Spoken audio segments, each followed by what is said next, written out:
શ્રાવણ પૂનમ આમ તો ભાઈ બહેનના પવિત્ર સંબંધ રક્ષાબંધન તરીકે ઉજવાય છે, પરંતુ માછીમારો માટે આ દિવસ અનોખો હોય છે। સાગર ખેડૂઓ આ દિવસને નારિયેળી પૂનમ તરીકે ઉજવે છે। માછીમારો દરિયાદેવની પૂજા કરે છે અને દરિયાદેવ આખું વર્ષ તેમની રક્ષા કરે તેવી પ્રાર્થના સાથે નારિયેળ ધરાવે છે। માછીમારો માટે દરિયો જીવનનો આધાર હોય છે અને માટે તેઓ દર વર્ષે શ્રાવણ પૂનમના દિવસે પરંપરાગત રીતે નારિયેળી પૂનમ તરીકે ઉજવે છે। એ પર્વની શરૂઆત કરી અમે નારિયેલ સમુદ્ર નારાયણના નારિયેલ વધાવીને જે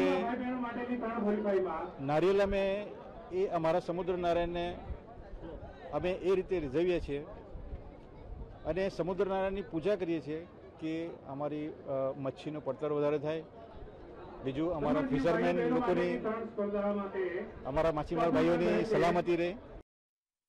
આ દિવસે માછીમારો કામ ધંધામાં રજા રાખે છે। તેમને પ્રોત્સાહન આપવા આ વર્ષે રમતોત્સવનું આયોજન કરાયું હતું।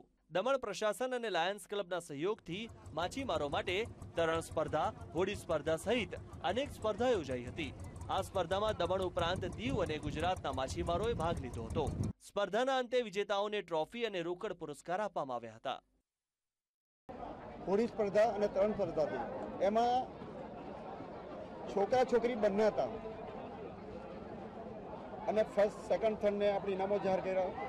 इस हफ्ते मैंने पूरा प्रैक्टिस किया है, वरना हम लोग नेशनल्स जाते हैं जो हम स्विमिंग पूल में करते हैं, लेकिन इस बार पहली बार मैंने यहाँ पे जब कंपटीशन में पार्टिसिपेट किया था वो भी अच्छा ही था। मैंने हरीफाई चालू કર્યું પછી અમને મજા આવી। અહીંયાથી તરતા તરતા આ જટી સુધી આવવાનું અને ઘણી મજા થાય છે। એમાં મુસીબતનો પાયો છે પણ અમે તળીએ અને કાયમના માછીમારમાં અમે ખાડીમાં એમ તેમ કામ કરતા રહીએ છીએ। એના માટે તરવામાં અમારે મસ્ત મજા આવી ને આવા પ્રોગ્રામ અમારે થવા જોઈએ। આ ઉત્સવમાં વિવિધ હરીફાઈ સાથે કોસ્ટગાર્ડ દ્વારા બચાવ કામગીરી અંગે ખાસ નિદર્શનનું આયોજન કરવામાં આવ્યું હતું। દરિયામાં માછીમારોની મુશ્કેલીઓમાં કે કોઈ હોનારતમાં ફસાય તો કેવી રીતે તેમનો જીવ બચાવવામાં આવે છે તેનું નિદર્શન કરવામાં આવ્યું।